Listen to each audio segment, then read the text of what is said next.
Hello everyone, welcome to my channel 24/7 English. This is the part 2 of lesson The Address. Lesson 2 from Snapshots for class 11th, written by Marga Minko. Well, we have already discussed about part 1, and in part 1 we have discussed that the narrator Marga Minko, she wanted to see her belongings. कौन सी belongings? जो उसकी mother ने during war time अपनी friend Mrs Darling को दे दी थी so that she can take care of their belongings. वो अपने घर में उसको सेफली रख सके, उनके सामान की केयर कर सके। और वो बहुत टाइम बाद उसको ऐसा लगता है कि अब उसको वो सब चीज़ें देखनी चाहिए बिकॉज उसका मन करता है।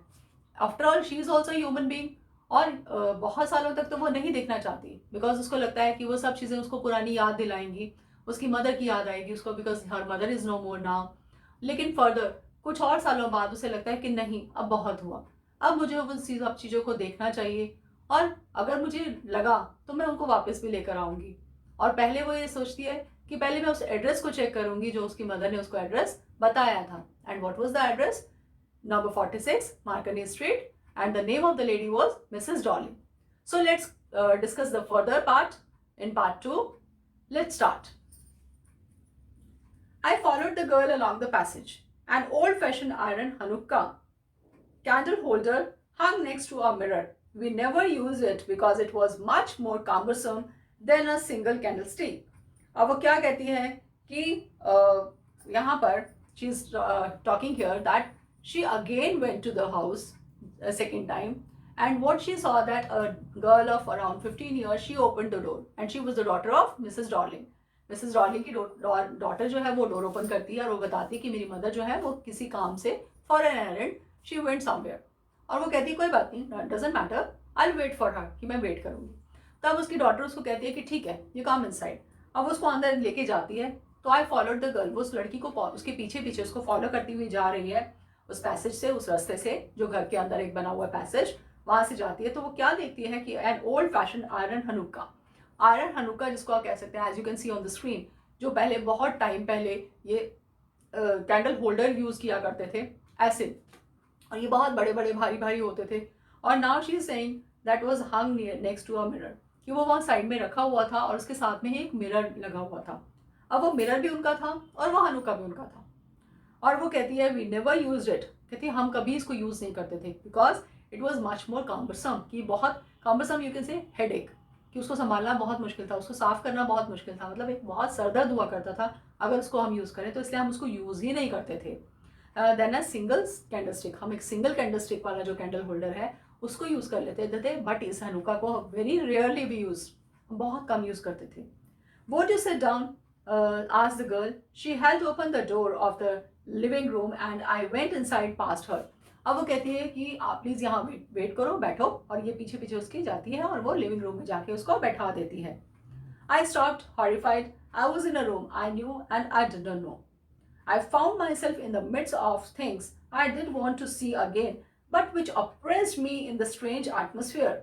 अब वो क्या कहती है, वो जाके वहाँ बैठ तो जाती है, but what she's saying, I stopped horrified. Horrified means डरी हुई, घबराई हुई, क्योंकि उसको लगता है जिस रूम में वो बैठी है वो उस रूम को she knew and she did not knew, she did not know, वो जानती भी है और नहीं भी जानती है। अब जानती कैसे है? क्योंकि वो सारा सामान उनका अपना है, वहां जहां भी वो देख रही है वो सब सामान उन्हीं का है। और जानती कैसे नहीं है? क्योंकि वो किसी और के घर में बैठी हुई है, एक स्ट्रेंजर के घर में बैठी है। Stranger because Mrs Darling is just like a stranger for her, क्योंकि उसने कभी उनसे बात नहीं करी, बस एक झलक उनकी देखी थी जस्ट, तो वो ऐसा उसको फील होता है। और वो उस सब सामान से घिरी हुई, मिडस्ट ऑफ द थिंग्स, मतलब उन सब सामान से घिरी हुई अपने आप को फील करती है, जो सब सामान जो वो देखना चाह रही थी, I didn't want to see again, जिस सब सामान को वो देखना चाह रही थी और इतनी दूर से उस सब सामान के लिए वो आई थी, oppressed in the straight atmosphere. और वहाँ देख के it create a trouble in her mind, वो देख के और परेशान हो जाती है। क्यों? और because of the tasteless way everything was arranged, because of the ugly furniture or the muggy smell that hung there, I don't know, but I scarcely dared to look around me. अब उसको क्या लगता है कि कितने tasteless वे में, मतलब कितने गलत तरीके से ये सब सामान रखा हुआ है। अब एक वही सब सामान है, आप उसको घर में अच्छे से डेकोरेट करके प्रॉपर वे में रख सकते हैं तो वो अच्छा लगेगा, और वही सामान आप पाइल अप करके एक दूसरे के ऊपर उठा के रख दें, तो वो सामान आपको सारा फैला हुआ अच्छा भी नहीं लगेगा। तो दोनों सामान सेम है, मतलब दोनों जो हमारे ऑब्जेक्ट्स हैं वो सब सेम है, लेकिन एक उसको सजा के रखने का तरीका अलग है और एक उसको जस्ट एक सामान की तरफ पटक दिया, वो अलग है। तो वही उनके घर में हुआ है। टेस्टलेस वे का मतलब है कि वो सब सामान ऐसे पटक रखा है, फेंका हुआ है, मतलब उसको प्रॉपरली अरेंज नहीं किया हुआ, एक ढंग से तरीके से, जो जो हम कहते हैं सलीके से रखना चाहिए, वो सब नहीं है। बस रख दिया सामान कि किसी और का सामान है, हमें क्या फ़र्क पड़ता है, ठीक है, कभी आएंगे अगर तो ले जाएंगे, क्योंकि वो तो ये सोच के बैठेंगे क्या पता कभी आए ही ना, वॉर होगी तो वॉर में ही मर जाएंगे। नाउ शी सेज दैट इतना अगली गंदा सा फर्नीचर रखा हुआ था, वहां से मंगी स्मेल, ऐसी स्मेल सी आ रही थी, स्मेल जैसा आपको बताया मैंने, सीपेज जैसी स्मेल, सीलन जैसी स्मेल आ रही थी वहां से, फर्नीचर के पास आसपास से भी। और उसको समझ नहीं आ रहा था, I don't know but I scarcely dare, और हिम्मत नहीं हो रही थी कि आसपास देखे सामान को। क्यों? क्योंकि अब एक चीज आपने बहुत प्यार से संभाल के उसको डेकोरेट करके अपने घर में रखी है, और वही चीज कोई दूसरा उठा के अपने घर में ऐसे कबाड़ की तरफ फेंक दे, तो आपको बुरा लगेगा। क्यों? क्योंकि आपकी यादें उसके साथ जुड़ी हैं, आपकी मेमोरीज हैं उसके साथ, और आप ये सोचेंगे कि हम वहाँ से खरीद के लाए थे, कैसे हम लोग गए थे, क्या क्या हमने उसके लिए सर्च किया था, कितना हमने ढूंढा था, उसके बाद हमें ये चीज़ पसंद आई थी, हमने इसको इस तरह से लेकर आए, हमने इसको यहाँ डेकोरेट किया, पहले हमने सारे घर में जगह देखी कि कहाँ पे इसको रखना चाहिए, फिर फाइनली हमने डिसाइड करके इसको इस वॉल पे रखा। तो मतलब ये सब चीज़ें आपके माइंड में जो आएंगी, आप रिमेंबर करोगे वो सब चीज़ें। लेकिन इनके घर में क्या था? सब बेकार। तो उसको ये सब चीज़ें, मतलब वो कहती है कि मेरी हिम्मत नहीं हुई कि कैसे मैं सामान को देखूं, जिस सामान को मैं इतना संभाल के रखती थी, और इन्होंने सब ऐसे ही पटक रखा है। The girl moved a chair. I sat down and stared at the woolen tablecloth. I rubbed it. My fingers grew warm from rubbing. I followed the lines of the pattern. Somewhere on the edge, there should be a burn mark, and that had never been repaired. अब वो कहती है, उस girl ने क्या किया? She move the chair, वो वहाँ बैठ जाती है, और वो टेबल के ऊपर बैठे हुए जो वुलन का टेबल क्लॉथ है, उसका जो पैटर्न है, मतलब उसके ऊपर जो डिज़ाइन है, उसके ऊपर अपनी फिंगर्स को मूव कर रही है, इस तरह से उस डिज़ाइन के साथ साथ अपनी फिंगर्स को मूव कर रही है, और उसके ऊपर अपने हैंड्स रब करती है। तो उसको, क्योंकि वुलन है, अब उसको वार्म फील होती है, गर्मी फील होती है। क्यों? क्योंकि उनका अपना है। अब वो गर्मी फील होने का यहाँ पे मतलब क्या है कि उसकी मेमोरीज उसके साथ कनेक्टेड है, वो चीज़ उसके साथ कनेक्टेड है, तो एक कनेक्शन फील करती है वो। मतलब ऐसा नहीं कि वो उसे गर्मी दे रहा है, पर वो कनेक्शन फील कर रही है। और फिर उसके बाद वो उसकी पैटर्न जिससे बताया डिज़ाइन को फॉलो करती है, और उसको ये पता था कि एक एज यानी एक किनारे के साइड पे इसमें बर्न मार्क होगा, और वो उसको ढूंढने की कोशिश करती है। क्यों? क्योंकि वो उसका अपना सामान था, वो सब कुछ जानती थी, तो वो उसको ढूंढने की कोशिश करती है।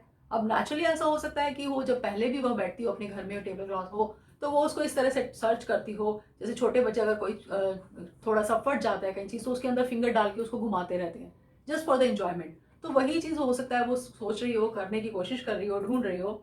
और वो क्या कहती है उसे कि वो बर्न मार्क जो कभी रिपेयर नहीं हुआ था, हैड नेवर बीन रिपेयर्ड। कई बार ऐसा होता है कि कोई चीज़ हमारे घर में रखी हुई है, तो उसको मेंट करना है, या उसको स्यू करना है, उसको सिलाई करनी है, तो हम ये सोचते हैं कर लेंगे, लेकिन वो ऐसा लिंगर ऑन होता जाता है काम, कि फाइनली क्या होता है कि वो हो ही नहीं पाता।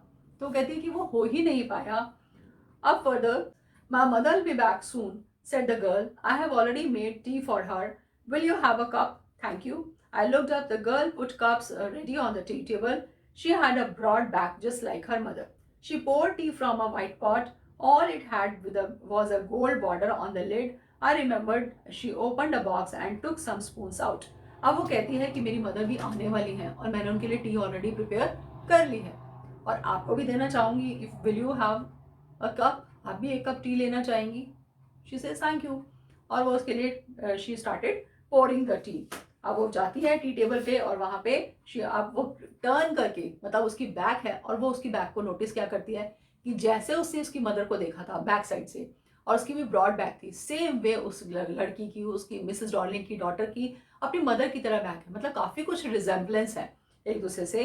तो वो just like her mother. Now she pour tea from a white pot. एक वाइट पॉट में, टी पॉट से वो टी पोर करने का मतलब कि उसमें डालना। जब भी हम कोई लिक्विड ऐसे डालते हैं, वी यूज्ड टू से पोर, तो वो उसमें टी डालती है कप के अंदर। अब वो एक्चुअली जो वाइट पॉट है, टी पॉट, वो भी उनका है, जो कप प्लेट्स हैं वो भी उनके हैं, जो टेबल क्लॉथ लगा है वो भी उनका है। अब आप ये देखिए कि वो ऐसी सिचुएशन में बैठी है जहाँ सब कुछ उनका है, बट मिसेस डॉर्लिंग की डॉटर है, उसको तो नहीं पता ये चीज़ें, और वो उसको ऐसे सर्व कर रही है जैसे वो उनका अपना है। तो उसकी सिचुएशन क्या होगी, उसका क्या मेंटल स्टेटस होगा उस टाइम पे, वो क्या सोच रही होगी उस टाइम पे। तो वो सब चीज़ें उसके माइंड में चल रही हैं और वो सोच रही है कि ऑल आई इट हैड कि ये जो टी सेट है, ये जो हमारा ये पॉट है, इसके ऊपर जो लिड है, लिड मतलब उसका जो ढक्कन है, उसके ऊपर गोल्डन बॉर्डर है और वो गोल्डन बॉर्डर उसको याद दिलाता है। और क्या याद आता है उससे, सारी चीज़ें, अपनी मेमोरीज उसको याद आती हैं। And she opened a box. अब वो तभी वो लड़की एक बॉक्स खोलती है और उसमें से कुछ स्पून्स निकालती है। अब वो स्पून्स भी उन्हीं की है, मतलब सब सामान उसका ही है। That's a nice box. I heard my own voice. It was a strange voice, as though each sound was different in this room. Oh, you know about them? She had turned round and brought me my tea. She laughed. My mother says it is antique. We have got lots more. She pointed round the room. See for yourself. अब वो क्या कहती है कि that's a nice box. वो box भी उन्हीं का था। अब वो एक एंटीक बॉक्स था, वो उन्हीं का बॉक्स था। तो वो कहती है कि this is very nice box. उसके अंदर से ऐसी आवाज़ निकलती है, वो खुद ही बोल पड़ती है। अंदर से आवाज़ निकलने का मतलब कि she is not planning to say anything और she doesn't want to say anything, but suddenly उसके मुंह से ऐसा निकल जाता है अचानक कि बहुत सुंदर बॉक्स है, क्योंकि उनका अपना बॉक्स है, उसके मुंह से तारीफ निकल ही जाती है। तो वो लड़की बड़ी खुश होती है और वो क्या कहती है कि मेरी मदर बताती है कि सारा जो है ये क्या है, ये एंटीक है। जैसे मैंने आपको बताया, एंटीक मतलब बहुत प्रीशियस, बहुत पुराना, प्रीशियस है, बहुत महंगा है ये सब सामान। और उसके लिए वो चाय लेकर आती है और वो कहती है हमारे घर में और भी बहुत कुछ एंटीक्स हैं, बहुत सारे हैं, and you can see your self, कि तुम अपने आप देख सकती हो, तुम पूरे रूम में तुम्हें अपने आप ही दिख जाएगा। अब वो नेचुरली जब वो एंटर करी है तो वो सब चीज़ें देख रही है। पहले उसने हनुका नोटिस किया, फिर उसने मिरर नोटिस किया, उसके बाद अब वो टेबल क्लॉथ देखती है, फिर उसके बाद वो टी पॉट देखती है और वो सारी चीज़ें देख रही है। तो सब कुछ उसका अपना ही है, वो बॉक्स भी उनका अपना है, वो स्पून्स भी उनकी अपनी है। सो वो कहती है कि आप अपने आप देख सकते हैं। I had no need to follow her hand. I knew which thing she meant. I just looked at the still life over the tea table. As a child, I had always fancied the apple on the pewter plate. अब वो क्या कह रही है कि उसको उसके finger से जो वो नोटिस करके बता रही है, तो उसको फॉलो करने की ज़रूरत नहीं है कि ये देखो ये हमारा सामान एंटीक है, ये सामान हमारा एंटीक है। इसकी ज़रूरत नहीं है, क्योंकि वो तो जानती है कि उनका क्या एंटीक सामान है, वो सब कुछ उन्हीं का है। तो वो सब कुछ देख रही है और वो क्या कहती है कि still life over the tea table, कि टी टेबल के ऊपर वो बैठी हुई है, लेकिन लाइफ कैसे स्टिल हो गई है। आई जस्ट लुक्ड एट द, कि उसकी लाइफ इस टाइम पे, मतलब वो ये नोटिस कर रही है कि वो ऐसे घर में बैठी है जहाँ सारा सामान उनका अपना है, लेकिन वो सामान की वैल्यू क्या रह गई। एंटीक्स होते, जो प्रीशियस आइटम्स थे, क्या अभी वो प्रीशियस हैं, क्या उनकी कुछ वैल्यू है इनके लिए। सो एज अ चाइल्ड, अब वो कहती है, सोच रही है कि as a child I had fancied the apple, मतलब फेंसिड मीन्स कि शी वॉज वेरी हैप्पी और अमेज्ड कि वो जो फ्यूचर प्लेट, जो उनकी प्लेट है, जो जिसके ऊपर वो सर्व कर रही है, जो वो एंटीक्स हैं, वो सब उसके ऊपर जो एप्पल्स बने हुए थे, वो उसको देख के बहुत अच्छा लगता था। मतलब वो शी वॉज फेंसिड विद दैट, मतलब वो बहुत अट्रैक्टिव उसको लगते थे, उसको बहुत अच्छे लगते थे, उसको सब याद आता है। We use it for everything, she said. Once we even ate off the plates hanging there on the wall. I wanted to so much, but it wasn't anything special. I had found the burn mark on the tablecloth. The girl looked questioningly at me. अब वो क्या कहती है, उसकी Mrs rolling की daughter उसको बता रही है कि हम ये सारी चीज़ें तो हम डेली यूज़ करते हैं, ये तो हमारी चीज़ें हम बहुत यूज़ करते हैं।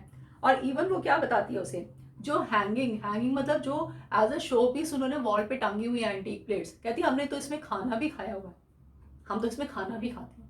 सो यू कैन इमेजिन कि वो क्या वैल्यू उन्होंने उसके सामान की करी हुई है। मतलब वो एक चांदी की प्लेट उनकी लेकर आए हैं और वो चांदी की प्लेट में उन्होंने ऐसे ही सामान रखा हुआ है और ऐसे इस तरह से, मतलब आप इमेजिन कर सकते हैं कि उन्होंने क्या उस सामान की वैल्यू की है। तो वो बता रही है कि हम उसमें खाना भी खाते हैं और वो खुद कहती है I wanted to so much, कि मुझे बहुत अच्छा लगता है इन चीज़ों को यूज़ करना, but it wasn't anything special. लेकिन उसको ऐसा नहीं लगा कि कुछ उसमें स्पेशल है। अब उस स्पेशलिटी के बारे में कौन जानता है, मिसेस एस जानती थी और उसकी डॉटर जानती है, लेकिन मिसेस रॉलिंग और मिसेस रॉलिंग की डॉटर, उनको नहीं पता इसमें क्या स्पेशलिटी है। क्यों? क्योंकि उनकी जेब से थोड़ी खर्च हुआ, उन्होंने थोड़े परचेज किया, वो थोड़ी अपनी पसंद से खरीद के लाए इसको मार्केट से, उनको तो फ्री में मिल गया सब कुछ। और नेचुरल सी बात है कि जो फ्री में चीज़ मिलती है उसकी कदर नहीं होती, उसकी वैल्यू नहीं होती, लोग नहीं करते, चाहे वो कितना ही प्रीशियस, कितना ही महंगा क्यों ना हो, और उसकी कदर नहीं होती। तो वही चीज़ यहाँ पर है।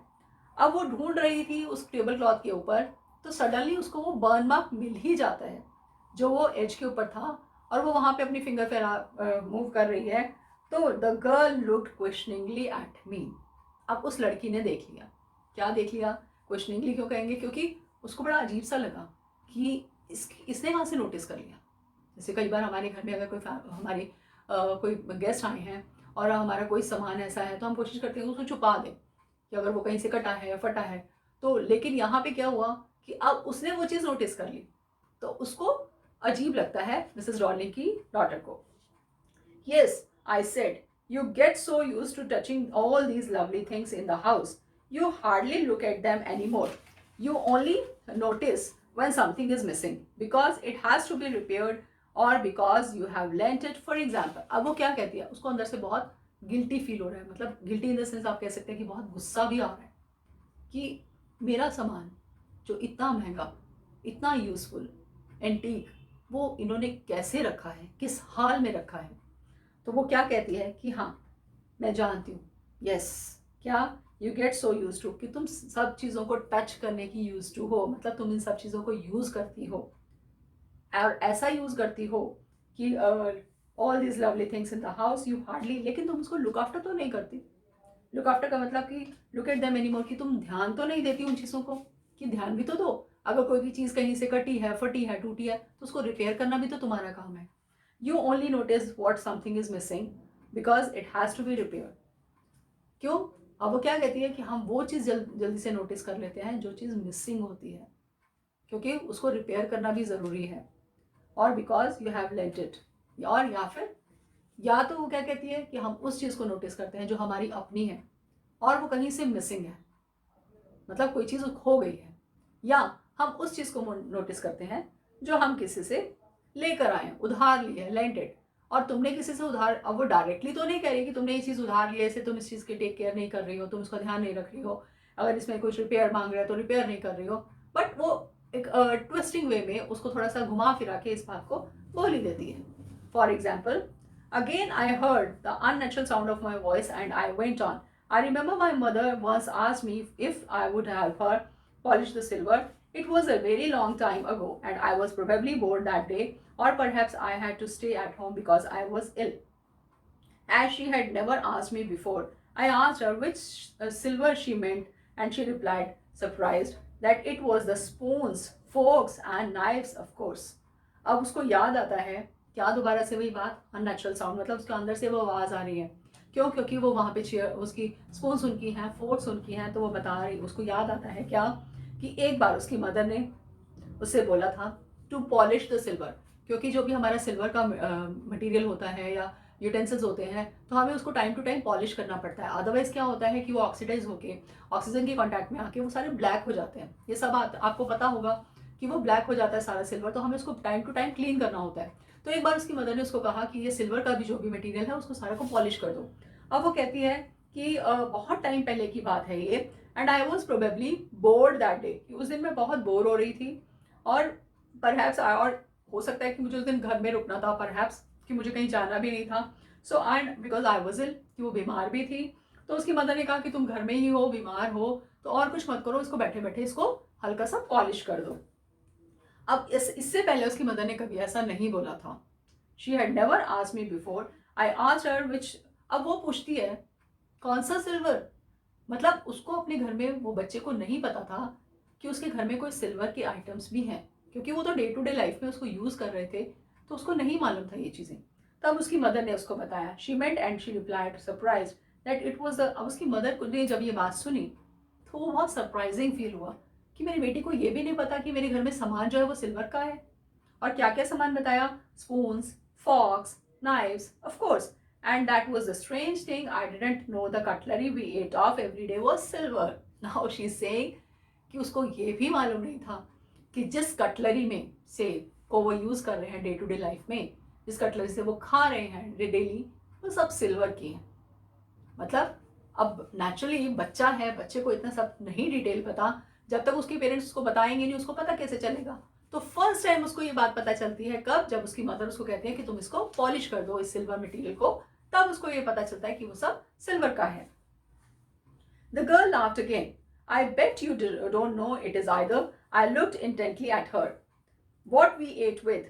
Eat with? She asked. Well, do you know? अब ये सब बातें वो उसको बता रही है, एग्जाम्पल दे रही है, वो ये नहीं बता रही कि ये सब सामान मेरा है। तो इनडायरेक्टली वो क्या कहना चाह रही है कि सिल्वर का जो सामान तुमने रखा है कम से कम इसको पॉलिश तो कर लो, इसको कम से कम क्लीन तो रख लो। तुमने सामान तो हमारा ले लिया, लेकिन इसको यूज़ तो करना सीख लो। तब ये इस तरह की बातें वो कह रही है, और वो कहती है कि I bet you don't know it is either. अब वो उस लड़की को कहती है, मिसेस रॉलिंग की डॉटर को, कि आई कैन बेट, मतलब मैं शर्त लगा सकती हूँ कि तुम भी नहीं जानती ये सब चीज़ें, तुम्हें भी नहीं पता। So I looked intently at her. Intently means बहुत उत्सुकता के साथ कि वो क्या रिप्लाई करेगी। And what we eat with, she asked. Well, do you know? She hesitated. She walked to the sideboard and wanted to open a drawer. I'll look. It's in here. अब वो उससे पूछती है कि तुम किस चीज़ से खाना खाते हो क्या, तब वो बता। अब वो लड़की पहले तो बहुत ज़्यादा, she was very happy while telling all the things to her कि ये देखो हमारे घर में ये भी सामान है, वो भी सामान है, ये सिल्वरवेयर है, सब कुछ। बट जब उसने ये बात बोली तब वो थोड़ा सा हेजिटेट करने लगी। तब उसको ये रियलाइज़ हुआ कि हमारे घर में जो सामान है दैट इज़ रियली वैल्यूएबल, लेकिन हम तो उसकी वैल्यू कर ही नहीं रहे। तो वो क्या बताती है उसको, वो साइड बोर्ड में जाती है, साइड में जो कबर्ड है वहाँ जाती है और उसको ओपन करके, wanted to open and drawer, I look it is in here. अब वो थोड़ा हेजिटेट कर रही है, वो जाना चाह रही थी, वो कुछ जो जाके वो खोल के देखना चाह रही थी सब कुछ। वो कहती है कि सब कुछ यहाँ अंदर रखा हुआ है। आई jumped up, I was forgetting the time, I must catch my train. अब वो एकदम उठ जाती है। Jumped up means abruptly she stood up, एकदम खड़ी हो जाती है और उसको कहती है कि मैं तो टाइम भूल गई थी, क्या टाइम हुआ है, और मुझे अब ट्रेन पकड़नी है। वो देखती नहीं है ड्रॉर को खोल के कि उसमें क्या सामान रखा है। She had her hand on the drawer, don't you want to wait for my mother. अभी वो उस लड़की का हाथ जो है वो ड्रॉर के अंदर ही है, वो सब चीज़ें निकाल के उसको दिखाना चाह रही है। फिर वो कहती है कि क्या तुम मेरी मदर की वेट नहीं करोगी। Then what she replied, that no, I must go. I walked to the door. The girl pulled the drawer open. I can find my own way. As I walked down the passage, I heard the jingling of the spoons and forks. अब उसका हाथ अंदर है drawer में, तो वो सारा सामान जो है वो रख रही है, तो उसकी जिंगलिंग साउंड, मतलब उसकी साउंड जो स्पून्स के फॉक्स में की आपस में जो टकराने से आती है, वो साउंड उसको सुनाई दे रही है। और वो कहती है कि अब मुझे किसी की हेल्प की ज़रूरत नहीं है बाहर जाने के लिए, मुझे अपना रोड अपना रास्ता पता है, मुझे किसी को फॉलो करने की ज़रूरत नहीं है। और वो गेट पे आ जाती है, डोर पे आ जाती है। At the corner of the road, I looked up at the number plate. Marconi Street, it said. I had been at number 46. The address was correct. But now I didn't want to remember it anymore. I wouldn't go back there because the objects that are linked in my memory with the familiar life of formal times instantly lose their value when served from them. You see them again in strange surroundings. What she says, वापस आती है, दोबारा से number plate देखती है, number 46 मार्कनी street, number is correct, address is correct. और वो क्या कहती है कि जहाँ वो आना चाह रही थी इतने टाइम से, जिन ऑब्जेक्ट्स को देखना चाह रही थी, और वो ऑब्जेक्ट्स कैसे थे, जो उसकी मेमोरी से लिंक थे, मतलब उसकी मेमोरी में इतने टाइम से थे, और वो she was searching for them, और वो देख रही थी इतने टाइम से, जिनसे देखना चाहती थी। तो फाइनली जब वो आती है तो वो क्या नोटिस करती है कि वो सब अपनी, दे लूज देयर वैल्यू, उनकी वैल्यू ख़त्म हो चुकी है।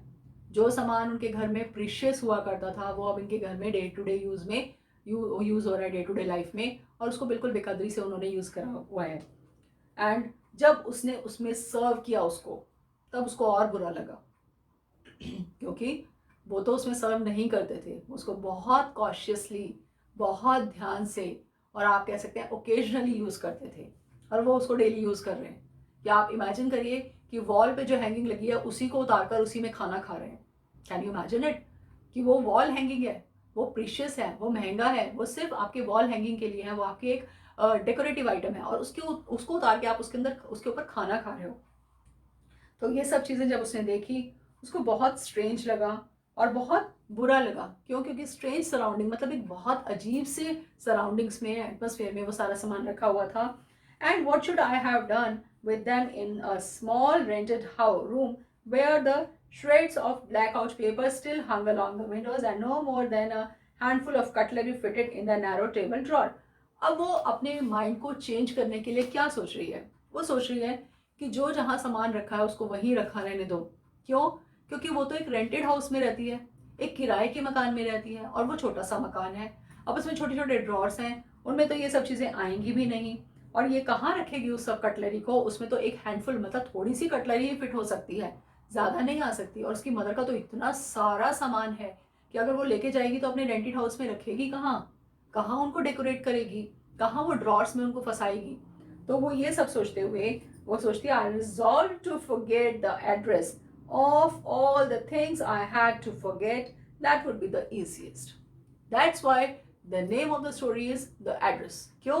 क्योंकि उसको बाद में रिजॉल्व मीन्स एक रेजोल्यूशन लेती है, एक अपने मन में सोचती है, संकल्प लेती है, क्या कि इस एड्रेस को याद रखना, इस एड्रेस को भूलना ज़्यादा आसान है रादर देन अपने सामान को भूलना। क्यों? क्योंकि सामान को तो नहीं भूल सकती, उसके साथ तो उसकी मेमोरीज जुड़ी हैं, बट इट एड्रेस को तो वो भूल सकती है। क्यों? क्योंकि अगर उसको एड्रेस ही याद नहीं होगा तो it's simple to forget the things, कि जब उसको एड्रेस ही याद नहीं है तो उसको ये भी नहीं पता कि उसका सामान रखा कहाँ है, और जब सामान ही नहीं पता कहाँ रखा है तो उसको देखने भी नहीं जाएगी, तो धीरे धीरे उसकी मेमोरी से वो सामान भी चला जाएगा, मतलब गायब हो जाएगा। क्योंकि बहुत टाइम तक अगर हम चीज़ों को नहीं देखते तो धीरे धीरे हमारी मेमोरी से वो चीज़ें भी गायब होनी शुरू हो जाती हैं। जैसे हम मोबाइल में अगर मेमोरी में अगर ट्रैश में डाल दें तो ट्रैश में डालने के बाद क्या होता है, कुछ टाइम बाद 1 मंथ के बाद या कुछ और टाइम के बाद वो डिलीट हो जाता है। तो वही चीज़ यहाँ पे है, वो टेक्निकली होता है। यहाँ ऐसा टेक्निकली आप नहीं कह सकते, लेकिन धीरे धीरे हमारी मेमोरीज में भी ऐसा होता है कि हम बहुत सारी चीज़ें जो है वो स्टोर करते रहते हैं, और स्टोर होने के बाद जिन जो जो यूज़फुल होती हैं वो तो हमारी स्टोर रहती हैं, लेकिन जो यूज़लेस होती हैं, जो हमें नहीं चाहिए, वो धीरे धीरे मेमोरीज हमारी निकलती जाती हैं, हम भूल जाते हैं। तो उसको लगा कि एड्रेस को भूलना आसान है, सामान को भूलना आसान नहीं है, क्योंकि उसके साथ उसकी यादें जुड़ी हैं, वो नहीं भूल सकती। लेकिन एड्रेस ही नहीं याद होगा तो बाकी चीज़ें याद करने की ज़रूरत ही नहीं है। So this is the end of the story. और आई होप कि आपको ये स्टोरी अच्छे से समझ आ गई होगी, आप सब इस लेसन को अच्छे से क्लियर समझ गए होंगे कि मार्गम इनको इस लेसन के थ्रू क्या कहना चाहती हैं और क्या इसका थीम है। And I have provided the important question answers in the description box. You must see all the question answers, and you must note down in your copies, because that will be very useful for you for your exams and your for test purpose. And अगर आपको lesson अच्छे से clear हुआ, समझ आया, तो please don't forget to like the button and like करके video को, और उसके बाद सब्सक्राइब नहीं किया तो अगेन सब्सक्राइब ज़रूर करिए, और अगर आपने बेल आइकन प्रेस नहीं किया तो वो भी ज़रूर करिए। And thank you very much, thanks for watching.